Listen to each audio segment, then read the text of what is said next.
નમસ્કાર, આપ જોઈ રહ્યા છો સંદેશ ન્યૂઝ, તમારી સાથે સત્યની સાથે વોર રૂમ સાથે હું છું નુપુર। દેશ દુનિયા રાજ્યના બધા જ મોટા મહત્વના સમાચાર વોર રૂમમાં આપને બતાવીશું અને સૌથી પહેલા વાત કરવી છે એક એવા કિસ્સાની જે કલ્પનાથી પણ પરે છે। અત્યાર સુધી જેહાદ શબ્દ આપણે સાંભળતા આવ્યા છીએ, લવ જેહાદ સાંભળ્યું છે, જોબ જેહાદ સાંભળ્યું છે, એની સાથે સાથે લેન્ડ જેહાદ પણ સાંભળ્યું છે, પણ હવે જે કિસ્સો અમદાવાદમાંથી સામે આવ્યો છે એ ચોંકાવનારો, હોશ ઉડાડી દેનારો છે, કારણ કે સામે આવ્યો છે એઇડ્સ જેહાદ। જી હા, એક એવો અપરાધી ઝડપાયો છે જે પોતે એઇડ્સ ગ્રસ્ત હોવા છતાં પણ યુવતીઓને પોતાની જાળમાં ફસાવતો અને એઇડ્સ ફેલાવતો હતો। જિગ્નેશ મારી સાથે છે, જિગ્નેશ પાસેથી વિસ્તારથી જાણીએ આખરે કોણ છે એ નરાધમ, કેવી રીતે સકંજામાં આવ્યો જિગ્નેશ, અને કેવી રીતે આ એઇડ્સ જેહાદ એ કરતો હતો। અનુપુર, જો આખા કેસ પર નજર કરીએ તો માર્ચ 2024માં અમદાવાદમાંથી એક સગીરા ગુમ થઈ હતી, એટલે કે તેના અપહરણનો ગુનો દાખલ થયો હતો, જેની તપાસ કરતા પોલીસે એક એવા આરોપીની ધરપકડ કરી કે જે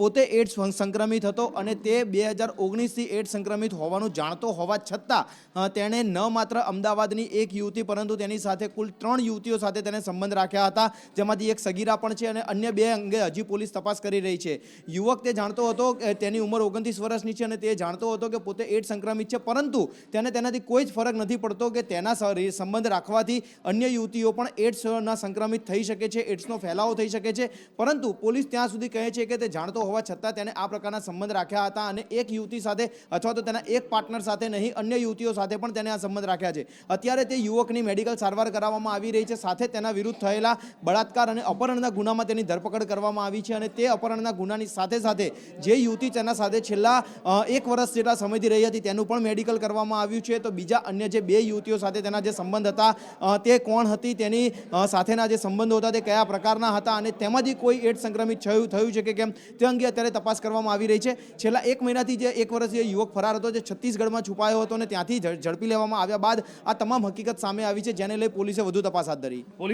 ચાલુ કરી છે। જિગ્નેશ, તમારી સાથે વાત કરીએ, પણ એ પહેલા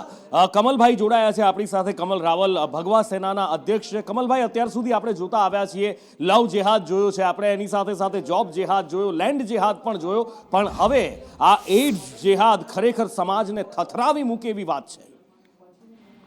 હકીકતમાં તો આ લોકોની માનસિકતા, આ લોકોના વિચારો, હિન્દુ વિરોધી પ્રવૃત્તિ કેવી રીતે બહાર લાવવી, આ તો મોટામાં મોટું ષડયંત્ર છે કે હવે રોગના નામે જિહાદ કરવું અને બેન દીકરીઓ સાથે આ ટાઈપનું, ખાલી એઇડ્સના નામે જે જિહાદ ચાલી રહ્યું છે અત્યારે જે સામે આવ્યું છે, હકીકતમાં આ તો ખતરાની ઘંટી છે, કેમ કે આમાં તો કોઈ બચવાના ચાન્સીસ નથી, કેમ કે એક પરિવારની અંદર કોઈ પણ એક વ્યક્તિને થાય છે, બરાબર છે, તો આખું પરિવાર એની અંદર આવી જાય છે સકંજામાં। તો આ લોકો શિકાર કરવાનું ચાલુ કર્યું છે કે આના માધ્યમથી એક પરિવારથી બીજા પરિવાર, બીજા પરિવારથી ત્રીજા પરિવારમાં આ પરિસ્થિતિઓ આ લોકોએ કેટલાય સમયથી ચાલુ રાખી છે। આની પાછળ શું કારણ છે એ સરકારે ખાસ કરીને જાણવું જરૂરી છે, કેમ કે આ તો 2-3ની વાત તમે કરો છો, પણ તેમના માધ્યમથી કેટલા લોકો સુધી પહોંચી છે આ રોગની શરૂઆત, એ તો જોવું જરૂરી છે ને, કેમ કે આ તો બહુ ખરાબ વાત છે, આ બી એક જિહાદનો પાર્ટ છે। તો આપણા માટે બહુ દુઃખદ વાત છે આ, કે અત્યારે આની ઉપર સિરિયસ ને એકદમ ગંભીર કાર્યવાહી થાય અને સરકાર આની અંદર કોઈ પણ ચૂક રાખ્યા વગર તપાસ કરે, એવી મારી ખાસ વિનંતી છે। કમલભાઈ, આપ અમારી સાથે જોડાયા, આપનો સમય ફાળવ્યો એ બદલ ખૂબ ખૂબ આભાર। અને આગળ વાત કરવી છે